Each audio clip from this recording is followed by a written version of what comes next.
What up YouTube fam? So this is going to be a shorter video. I just want to talk about the benefit of having an RGB continuous light. Now before I jump into this, the light you're going to see in this video is the Sutefoto P100 light, which is a 100 watt bi-color RGB light. And when it comes to continuous light, I am a big advocate for getting one that is RGB as well. And I'm going to touch on that in a moment. Now most speed lights produce somewhere between 60 and 100 watt seconds of power. But before you go comparing that to a continuous light, don't. The two ratings are not the same. In fact, they're really two different things. Speed lights are actually measured in energy, where continuous lights are measured in power. So in general, your speed lights will almost always be more powerful than a continuous light of this wattage, but continuous lights still have their place. Now going back to the RGB thing, if you are a portrait photographer and you shoot in a studio or indoors really, having an RGB light gives you the ability to light your background with any color you want. And that is how I mainly use my RGB lights. Of course, you can use it to light your subject as well, but in this video, I really want to emphasize the value in having an easy way to not only light your background, but to change or accent the color of your background. Now, before I had RGB continuous lights, I would use speed lights with gels to achieve the same thing. But there are two frustrating issues with using speed lights. Number one, in general, you are limited in how much flash power you can actually use and still maintain the colors. Here you can see that the higher the flash power, the less saturated the color. And number two, if you want to change the color, you have to swap out gels, which takes time, and you're also limited to the color gels you have on hand. Now I shoot a lot of corporate headshots, and one thing that has become increasingly requested is having a certain color background.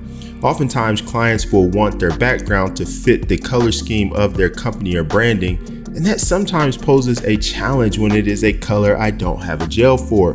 In the past, I've had to combine gels to dial in a look, and while that works, it certainly wasn't efficient, and it's not something I would want to routinely do. And let's be real, no one wants to carry around rolls on rolls of seamless paper in different colors to be able to achieve a level of flexibility with background choices.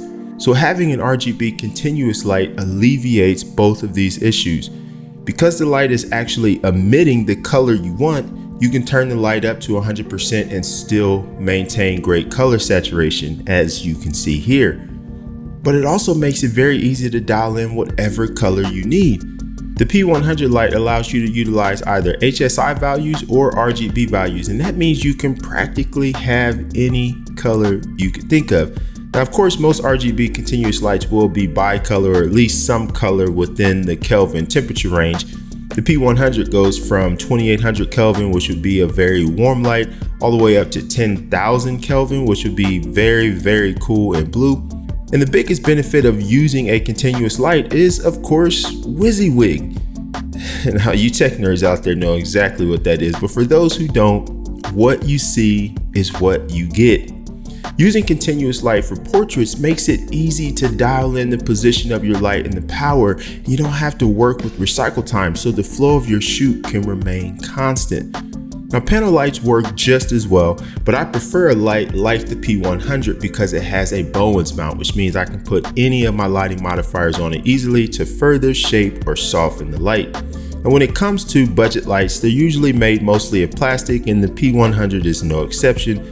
So these lights wouldn't be something that can withstand a lot of abuse, and that is something you have to keep in mind when deciding to purchase something like this. But if you're mainly using the light in a studio or on location like an office building or something similar, then these lights will be more than sufficient, and the light weight of these lights is worth the trade-off in my opinion.